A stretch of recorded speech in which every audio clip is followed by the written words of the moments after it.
Hi, ako si Karina, ang aspiring vlogger ng Bukal. Maraming ganap sa buhay, kaya tara, samahan niyo ako. Ngayong araw nga mga kainang ay magluluto na naman tayo ng kakaibang luto. At ito nga palang ating lulutuin ay sigarilyas na ukoy. Oo mga kainang, tama kayo ng pandinig. Ukoy na sigarilyas nga yung ating lulutuin. At hindi nga lang pala sigarilyas ang tawag din sa amin. Yan nga pala ay kalamismis, sarumba o kaya pagulong. At sa bidyong ito mga kainang ay tuturuan ko yung kung paano nga ba ito lutuin. At ito na nga mga kalinang at natapos na nga tayo diyang maggayat at tuturo sa inyo kung paano nga ba yung tamang procedure. Bali sa part nga pala ng mga kainang ay mainipis lang yung ating gayat ng kalamismis o sigarilyas gawa ng hindi ho pwedeng makapal, gawa ng hindi agad ito maluluto. Bali gumamit nga rin pala ako dyan mga kainang ng itlog. Dalawang itlog nga pala yung aming ginamit diyan at naglagay na rin tayo dyan ng paminta at syempre yung ating pampasarap lagi sa aking niluluto na uko. Yan nga pala ay optional laang breading mix o crispy fry po ang aming nilalagay. At kaunti lang mga kalinang na asin at yun nga pala ay hahalo-halo nyo lang hanggang sa matunaw yung ating breading mix at yung ating mga asin na nilagay. Siguro nga ay nagtataka yung mga kalinang bakit nga ba laging may breading mix ang aking niluluto sa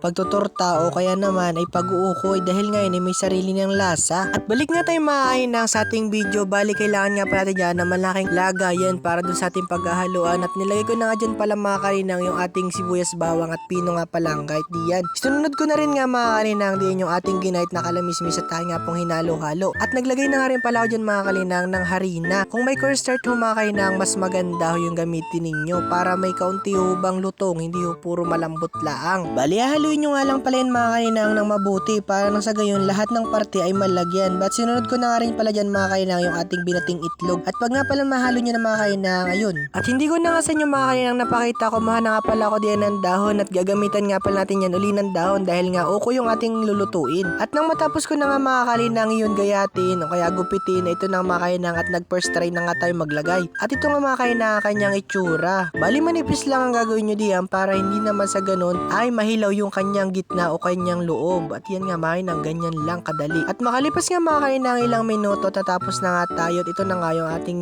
mga nagawa. Bali nakadalong bilao nga tayo dyan mga kainang. At sa mainit na kawali nga mga kalinang na mayroong mantika ay naglagay na nga tayo dyan mga kainang para matry na nga natin kung ano nga bang kakalabasan at anong lasa nito. Bali sa katamtamang apoy nyo nga lang pala ito mga kalinang lulutuin gawa na ito nga pala ay mabilis maluto dahil nga humanipis yung ating pagkakagawa. At pag nakikita nyo nga mga kalinang na medyo brown na yung kanyang likod ay pwede nyo nang mga kalinang baliktarin at tatanggalin nyo naman mga kalinang yung ating nilagay na dahon. Yun nga pala ay kaya nilalagyan para hindi dumikit sa unang lagay. At kung sobrang laki naman ng apoy ay para hindi agad ito masunog kaya naman tayo naglalagay ng dahon. At kung nakarating ka nga hanggang dulo ng ating video ay huwag nyo kalimutang mag-like and share and follow nyo rin ako mga kalinang. At makalipas nga mga kainang ilang minuto at eto na nga yung ating ukoy na kalamismis o sigarilyas o pagulong. Yay, anong sarap! Hanggang dito na lang ating video. Bye-bye!